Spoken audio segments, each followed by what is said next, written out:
আসসালামু আলাইকুম। আমি মোহাম্মদ ফিরোজ শেখ, প্রভাষক হিসাব বিজ্ঞান বিভাগ, শরণখোলা সরকারি কলেজ, শরণখোলা, বাগেরহাট। শরণখোলা সরকারি কলেজ অনলাইন ক্লাসরুমের পক্ষ থেকে অভিনন্দন ও শুভেচ্ছা। প্রিয় শিক্ষার্থী বন্ধুরা, আশা করি সবাই ভালো আছো। আমিও তোমাদের দোয়ায় এবং আল্লাহর অশেষ রহমতে ভালো আছি। 2020-21 শিক্ষাবর্ষে ভর্তিকৃত একাদশ শ্রেণীর ছাত্রছাত্রীদের প্রতি রইল শুভেচ্ছা ও অভিনন্দন। আজ আমি এইচএসসি বিএম শাখার একাদশ শ্রেণীর ফিন্যান্স ব্যাংকিং ও বীমা বিষয়ের একটি ক্লাস নেব। এইচএসসি বিএম শাখার একাদশ শ্রেণীর ফিন্যান্স ব্যাংকিং ও বীমা বিষয়ের চতুর্থ অধ্যায়ের একটি গুরুত্বপূর্ণ প্রশ্ন হচ্ছে, চেক কাকে বলে? চেকের প্রকারভেদগুলো আলোচনা করো। আজ আমি এই প্রশ্নটা সম্পর্কে বিস্তারিত আলোচনা করব। তোমরা মনোযোগ সহকারে সকলে শুনবে। প্রথমে ছিল চেক কাকে বলে এবং চেকের প্রকারভেদগুলো আলোচনা করো। প্রথমে আসি, চেক কাকে বলে। বাংলাদেশে বর্তমানে 1881 সালের হস্তান্তরযোগ্য দলিল আইন প্রচলিত। চেক হচ্ছে নির্দিষ্ট পরিমাণ অর্থ প্রদানের জন্য ব্যাংকের প্রতি আমানতকারীর লিখিত নির্দেশনা। আইন অনুযায়ী সবকিছু ঠিক থাকলে ব্যাংক যার অর্থ চাহিদামাত্র প্রদানে বাধ্য থাকে। ব্যাংকের অন্যতম কাজ হলো চেকের মাধ্যমে আমানতকারীর হিসেবে জমাকৃত অর্থ যদি থাকে উত্তোলনের সুযোগ প্রদান করা। চেক একটি নিরাপদ, সহজ ও জনপ্রিয় মাধ্যম ব্যাংক হতে টাকা ওঠানোর জন্য। এটি একটি ছাপানো কাগজ যা সবসময় ব্যাংক কর্তৃক সরবরাহকৃত ও মুদ্রিত। অর্থ উত্তোলনের আদেশ দেওয়ার সময় চেকে আমানতকারীকে স্বাক্ষর দিতে হয়। চেকের তিনটি পক্ষ থাকে, যথা আদেষ্টা, আদিষ্ট ও প্রাপক। সুতরাং বলা যায়, চেক হলো এমন একটি হস্তান্তরযোগ্য ঋণের দলিল যা গ্রাহক তার আমানতকৃত অর্থ সহজে ও নিরাপদে উত্তোলন ও হস্তান্তরে ব্যবহার করে। নিচে চেকের কয়েকটি জনপ্রিয় সংজ্ঞা তুলে ধরা হলো। অধ্যাপক জন কেরি-এর মতো, চেক হলো প্রস্তুতকারী কর্তৃক প্রস্তুতকৃত নির্দিষ্ট পরিমাণ অর্থ চাহিদামাত্র প্রদানের জন্য আদেশ। এফি পেরি-এর মতে, নির্দিষ্ট ব্যাংকের উদ্দেশ্যে চাহিদামাত্র প্রদেয় অর্থ পরিশোধের নির্দেশ দিয়ে যে বিনিময় বিল প্রস্তুত করা হয় তাকে চেক বলে। এলি ডেভিসন এর মতো, চেক এমন একটি বিনিময় বিল যা চাহিদামাত্র অর্থ পরিশোধের জন্য ব্যাংকের উপর প্রস্তুত হয়। প্রফেসর হ্যানসনের মতো, চেক হলো প্রস্তুতকারক কর্তৃক স্বাক্ষরিত একটি নির্দিষ্ট পরিমাণ টাকা প্রাপক নামে নির্দিষ্ট ব্যক্তিকে চাহিদামাত্র প্রদানের জন্য একটি লিখিত শর্তহীন নির্দেশনামা। বাংলাদেশে বলবৎযোগ্য 1881 সালের হস্তান্তরযোগ্য দলিল আইনের 6 ধারায় বলা হয়েছে যে, চেক হলো এমন একটি বিনিময় বিল যা কোনো নির্দিষ্ট ব্যাংকের উপর কাটা হয় এবং যার অর্থ চাহিদামাত্র পরিশোধ। অধ্যাপক ডক্টর হার্ট-এর মতো, চেক হলো আদেষ্টা কর্তৃক স্বাক্ষরিত কোনো ব্যাংকের প্রতি শর্তহীন লিখিত নির্দেশনামা বিশেষ যা কোনো নির্দিষ্ট ব্যক্তিকে অথবা তার আদেশে অন্য কাউকে অথবা এর বাহককে চাহিদামাত্র প্রদানে বাধ্য থাকে। পরিশেষে বলা যায়, চেক হচ্ছে এমন একটি মাধ্যম বা তৈরিকৃত বিল যা যে কোনো ব্যাংকে উপস্থাপন করে টাকা উত্তোলন করা যায়। এখন আলোচনা করব চেকের প্রকারভেদগুলো। চেককে প্রধানত তিনটি ভাগে ভাগ করা যায়, যথা বাহক চেক, হুকুম চেক ও দাগ কাটা বা রেখাঙ্কিত চেক। বাহক চেক যে কোনো ব্যক্তি বা বাহক ব্যাংকে উপস্থাপন করে যে চেকের অর্থ সংগ্রহ করতে পারে তাকে বাহক চেক বলে। এতে প্রাপকের নামের পাশে বা নামের শেষে অথবা বাহককে শব্দ দিয়ে লেখা থাকে। এরূপ চেক যে কোনো ব্যক্তি জমা দিয়ে অর্থ সংগ্রহ করতে পারে। বাহক চেক হস্তান্তরের জন্য অনুমোদনের প্রয়োজন হয় না, তবে এই চেক অপেক্ষাকৃত কম নিরাপদ। হুকুম চেক, প্রাপক বা তার হুকুম ছাড়া অন্য কেউ যে চেকের টাকা উত্তোলন করতে পারে না তাকে হুকুম চেক বলে। এতে প্রাপকের নামের শেষে কে অথবা আদেশ অনুসারে শব্দদ্বয় উল্লেখ থাকে। প্রাপক বাহক চেকের মতো অত সহজে হুকুম চেকের টাকা উঠাতে পারে না।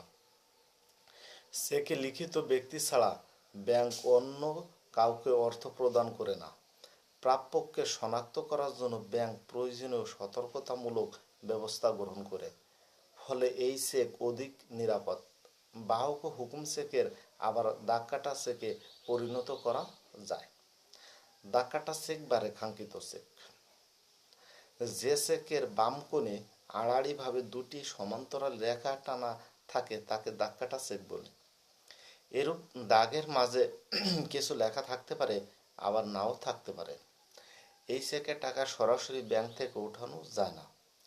চেকটি ব্যাংকে জমা দেওয়ার পর ব্যাংক কর্তৃক আদায় করার পরে চেক কেটে অর্থ উঠাতে হয়, ফলে এ চেক অধিক নিরাপদ। দাগ কাটা চেককে আবার দুভাগে ভাগ করা যায়, যথা সাধারণভাবে দাগ কাটা চেক এবং বিশেষভাবে দাগ কাটা চেক। সাধারণভাবে দাগ কাটা চেক, যদি কোনো দাগ কাটা চেকের দুই দাগের মধ্যখানে কোনো ব্যক্তির নাম লেখা না থাকে বা লেখা থাকলেও ব্যাংক শব্দটি উল্লেখ না থাকে, তাহলে তাকে সাধারণভাবে দাগ কাটা চেক বলে। এরূপ চেক প্রাপকের যে কোনো ব্যাংক হিসাবে জমা দিয়েই অর্থ আদায় করা যায়। বিশেষভাবে দাগ কাটা চেক বা রেখাঙ্কিত চেক, যদি কোনো দাগ কাটা চেকের দুই দাগের মধ্যখানে কোনো ব্যাংকের নাম লেখা থাকে, তবে তাকে বিশেষভাবে দাগ কাটা চেক বলে। এই চেকের টাকা উল্লেখিত ব্যাংকের প্রাপক হিসেবে জমা দিয়ে অর্থ আদায় করতে। এছাড়াও বিভিন্ন ধরনের চেক রয়েছে, যেমন বিভিন্ন উদ্দেশ্যে যেসব চেক ব্যবহার করা হয় সেগুলো নিচে বিস্তারিত আলোচনা করা হলো। ভ্রমণকারী চেক, ভ্রমণকালে অর্থ সংস্থানের জন্য ব্যাংক যে বিশেষ ধরনের চেক ইস্যু করে তাকে ভ্রমণকারী চেক বলে। ইস্যুকারী ব্যাংক অর্থ জমা দিয়ে ভ্রমণকারী এরূপ চেক সংগ্রহ করতে পারে। ভ্রমণকারী তার গন্তব্যে পৌঁছে ইস্যুকারী ব্যাংকের শাখা বা প্রতিনিধি ব্যাংকে চেক জমা দিয়ে অর্থ সংগ্রহ করে। বাসি চেক, 2 নম্বর আছে বাসি চেক। ব্যাংক প্রস্তুতকৃত চেক ভাঙানোর জন্য যে সময় নির্দিষ্ট করে দেয় তার মধ্যে চেক ভাঙানো না হলে উক্ত চেককে বাসি চেক বলে। বাংলাদেশ ব্যাংকিং আইনে এ চেকের মেয়াদ 6 মাস, অর্থাৎ 6 মাস পর ব্যাংক উক্ত চেকের টাকা পরিশোধ করে না। 3 নম্বরে হচ্ছে অগ্রিম তারিখের চেক, যে চেকে প্রস্তুতির পরবর্তী কোনো তারিখ লেখা হয় উক্ত চেককে অগ্রিম তারিখের চেক বলে। চেকে উল্লেখিত তারিখের পূর্বে উক্ত চেকটি নগদে রূপান্তর করা যায় না। 4 নম্বরে খোলা চেক, কোনো বাহক বা হুকুম চেকের উপর দাগ কাটা না থাকলে তা খোলা চেক হিসাবে বিবেচনা করা হয়। ব্যাংকের কাউন্টারে উপস্থাপন করে যে কোনো লোক এটি ভাঙিয়ে অর্থ সংগ্রহ করতে পারে। 5 নম্বর আছে মার্কেট চেক, যে চেকের সাহায্যে নির্দিষ্ট মার্কেট ও বড় বড় দোকান হতে কেনাকাটা করা হয় তাকে মার্কেট চেক বলা হয়। উন্নত দেশে এ ধরনের চেকের ব্যাপক প্রচলন আছে, তবে আমাদের দেশে কিছু বেসরকারি ব্যাংক সীমিত আকারে এই ধরনের চেক চালু করেছে। 6 নম্বর হচ্ছে পূর্ব তারিখের চেক, যে তারিখে চেক প্রস্তুত করা হয় চেকে তার পূর্বের কোনো তারিখ লিখলে তাকে পূর্ব তারিখের চেক বলে। যেমন আগস্টের মাসের 10 তারিখে চেক লিখতে বসে জুলাই মাসের 10 তারিখ লিখলে উক্ত চেককে পূর্ব তারিখের চেক বলে। 7 নম্বর হচ্ছে হারানো চেক, প্রস্তুতির পর টাকা উত্তোলনের পূর্বে কোনো চেক হারিয়ে গেলে তাকে হারানো চেক বলে। যে ব্যক্তি চেক পেয়েছে সে এর প্রকৃত মালিকানা দাবি করতে পারে না। আইন অনুযায়ী যে এই আইন অনুযায়ী উক্ত চেকের প্রকৃত মালিকের নিকট ফেরত দিতে বাধ্য থাকে। 8 নম্বর হচ্ছে প্রত্যায়িত বা সত্যায়িত চেক। বড় অঙ্কের টাকা ওঠানোর জন্য ব্যাংকের অনুমতি নিয়ে যে চেক কাউন্টার উপস্থাপন করা হয় তাকে সত্যায়িত চেক বলে। সঞ্চয় হিসেবে নির্দিষ্ট পরিমাণ টাকার বেশি টাকা ওঠানোর সময় ম্যানেজারের অনুমোদন নিতে হয়। 9 নম্বর হচ্ছে ফাঁকা চেক।